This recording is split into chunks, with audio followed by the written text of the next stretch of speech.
blight hustling.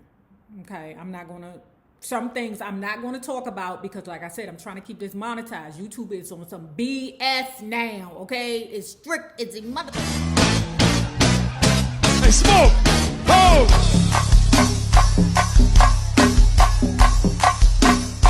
Hey, paradise, let's rock! Hey, train up! Yeah. Okay, lovers, if you have not already done so, please make sure that you like and share this video because it is so important to my success here on the YouTube. And if you do not have a retirement/investment plan in place through your employer, please check out the Acorn app below. It'll change your life. Now, let's talk about Jay-Z, an American hustler.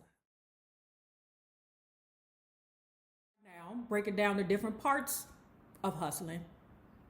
I didn't know that there were different kinds of hustling. I thought all of it was hustling. But the way that he broke it down makes sense.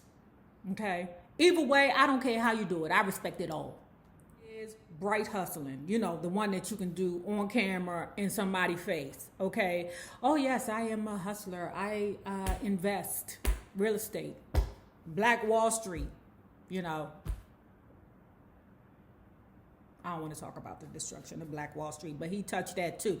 We're not going to do that. I'm going to move on, right, to blight hustling. Okay, some things I'm not going to talk about because, like I said, I'm trying to keep this monetized. YouTube is on some BS now, okay? It's strict. It's a motherfucker. Let's move on to blight, BLIGHT, hustling, where this form of hustling encompasses selling loosies, selling bootleg movies, cutting grass, collecting beer cans. These are things done in sight where they are open and in the public, but they're not necessarily legal. Nothing I said was legal because, you know, I think you got to have a license and stuff to go around cutting people's grasses. I don't know. But you know how I don't have a son, but you know how it is. Your son talking about, mommy, I want some. You be like, go around there to Miss Tooley house and cut her grass, boy, and get the hell out of my face. Shit. And then tell her to feed you before she sends you home. Have Jay-Z's open drug market hustle, okay? So I kind of understand why Michael E. Dyson is so impressed by Jay-Z. I dig it. He has accomplished a lot along the way. I am not gonna lie, I'm not gonna take that from him. Even when it comes down to hip hop, he has accomplished a lot. You will never find anybody at 40-something years old still on the charts at 40-something years old. He's very strategic with what he does. He moves on to talk about how another one of Jay-Z's songs references how he says, you're gonna hear me. Even though I don't have A, B, C, and D yet, you're still going to hear me. So Michael E. Dyson considers Jay-Z and his music the voice of the oppressed, the voice of the person that went from the blight hustle to the bright hustle. So let me say this. Me coming from a hood, I'm not too impressed by that. And people who have not been privy to the hood shiz would glorify it or at least think that, oh, it's such a big deal. So Michael E. Dyson, I don't know your life. I don't know, if you grew up in the suburbs, or, on Skid Row. I don't know. But a lot of people who are not privy to that lifestyle get very, very excited about it. They think it's fun. That's why you find so many rich kids running their ass down to the hood to hang out with them, child. Then they found out the hard way that the kids in the hood ain't gonna do nothing but plot on to rob their asses later on. That's what be happening. I'm telling you. Them rich kids with money, kids ain't got to struggle. Trust me. You trying to be cool and hang out with them young dudes from down in the hood? Nigga, they're gonna rob you. They're gonna rob you. They're not your friends. They're plotting on robbing your ass. And that's all I got to say about that. You're welcome. Then he goes on to talk about LeBron James, right? Because what I did not know was that Jay-Z was LeBron James' mentor. I didn't know that, but I mean, they got a lot of money. They might as well make money together.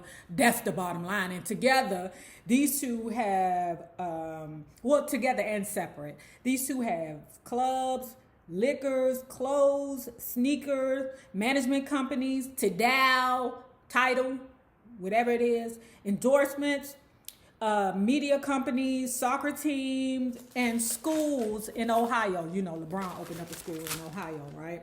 So what Michael E. Dyson, he gives the two, again, meaning Jay-Z and LeBron, kudos because they are bringing an awareness of the hood and bringing it to the eyes of those who can make change. They can make change, you know, but they can't do it by themselves. Because I know a lot of people be like, oh, Jay-Z don't do nothing for the community. Listen, trust me, on a small scale, I don't let y'all know everything I do to help the community.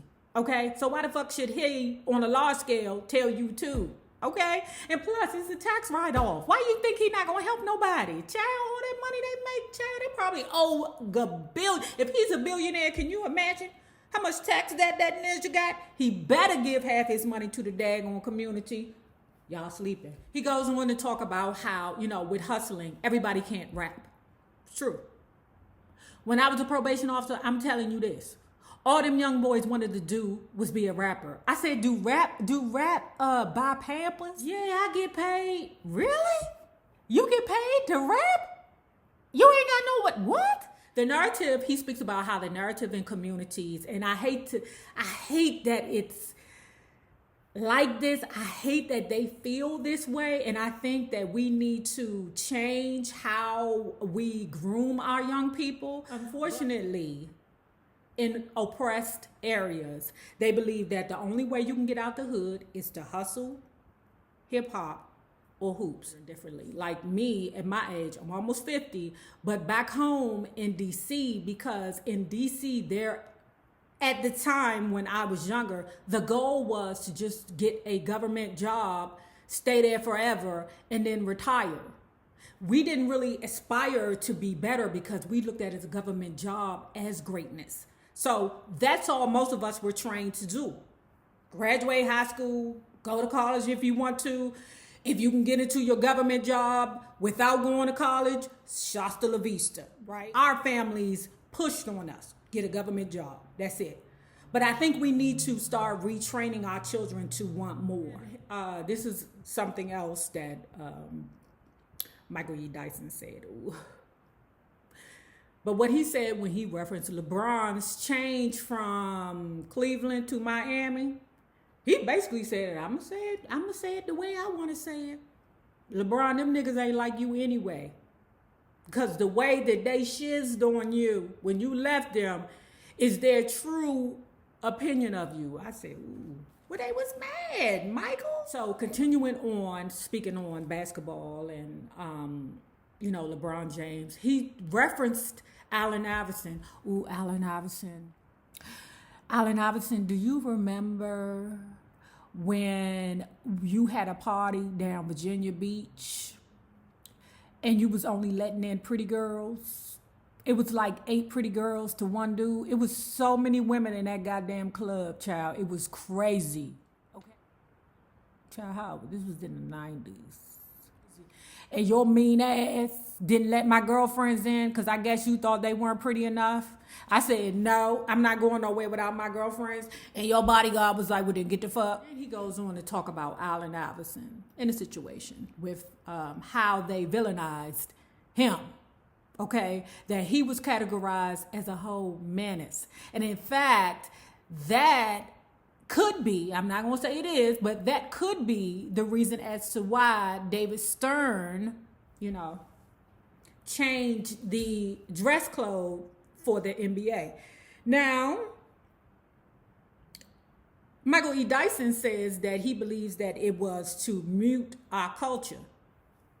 I mean, that may have been so, but it was an excellent thing to do, okay? Because it ain't nothing wrong with a black man in a suit. Now, sometimes they be looking crazy. What's that dude name who be looking crazy?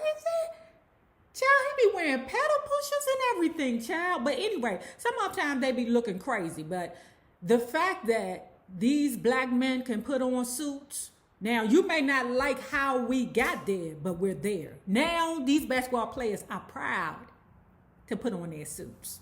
Michael E. Dyson, I don't know why you even brought this part up. I don't know why. Shaquille should be ashamed of this part, child. But anyway, he talked about how ballers wanted to be rappers, child, and then he gonna bring up Shaquille O'Neal.